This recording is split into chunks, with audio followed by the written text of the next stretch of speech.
the last but not least, sitting there so patiently to share your wisdom.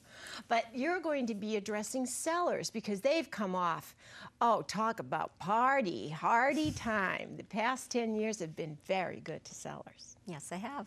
Yes, they have. And what do you have to say to them? Well, brace yourself for what's coming. No, actually, in so many of our areas, we've talked about the micro markets up and down the peninsula.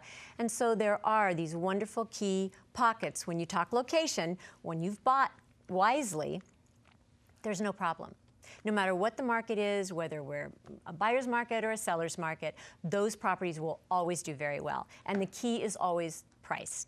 You know, everything sells at the right price. For whatever it is, it's adjusted for in price.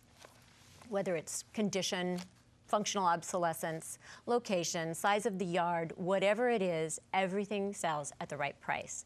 So what we're seeing this year, we came out of the box in 2007 in most of the areas with very little inventory and a pent-up demand from last year, because the buyers' perceptions last year, as we all talked about, was they were waiting for the bubble to burst, and it didn't burst. And a lot of sellers were sitting there thinking, well, I'm not going to sell now if we're going to go into a buyer's market. So we had very little inventory and less movement.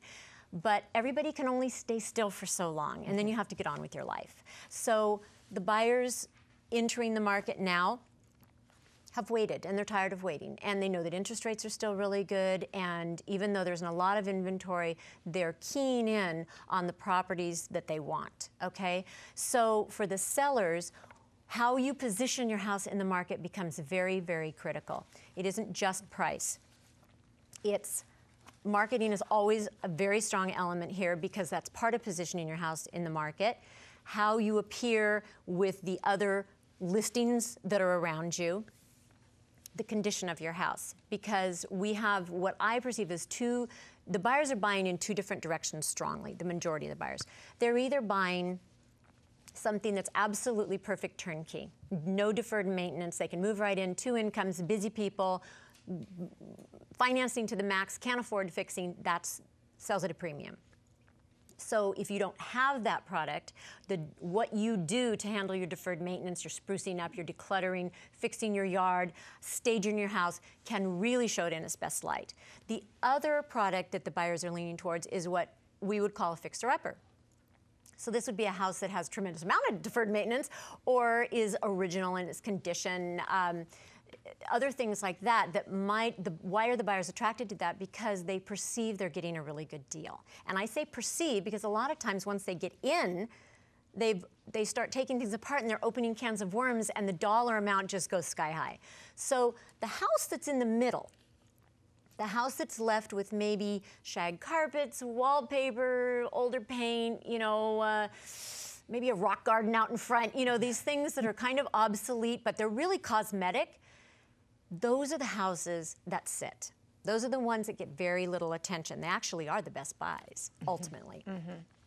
But if you have a house like that, and you hire an expert who can come in and you take the advice of that agent that's an expert and do the things that we know attract the buyers that don't cost very much. A lot of times you can spend maybe $10,000 and do an amazing amount to your house to get 30 or 50 more for it.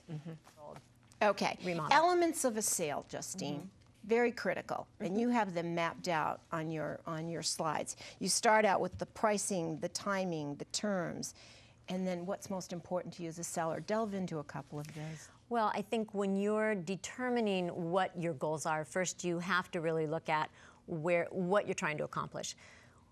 Do you have timing issues as far as a job transfer? Are you trying to buy first? Are you trying to sell first and then buy? You know, what are all these elements you need to hone down? Are you waiting until the children are out of school to move? Do you want to sell at the peak of the market and then get a rent back? Anything that is a special need that you have can affect the value of your house.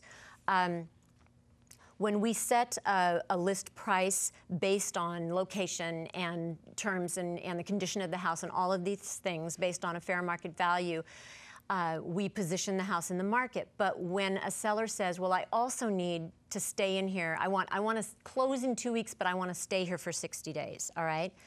You've narrowed your buyers, okay? So that could affect the value that you get for your house. So when you're thinking about what are the most important things to you, sometimes that is more important than that extra $5,000, being able to stay for 3 months, okay?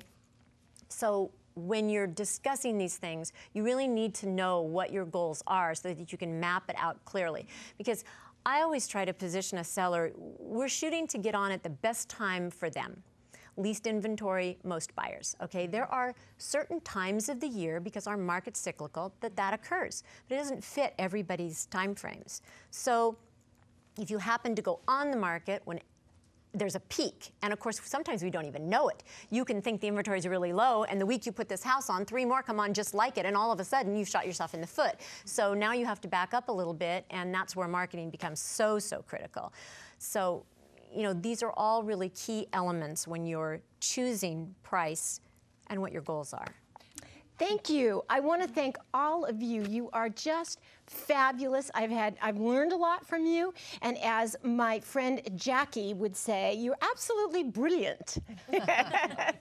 And and Mary Doyle says that too. Brilliant. I love the way the British say brilliant.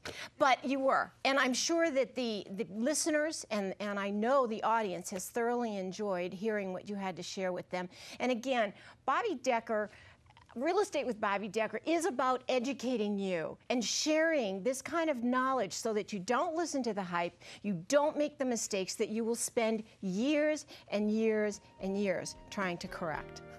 So I would like to ask you to please send questions to us.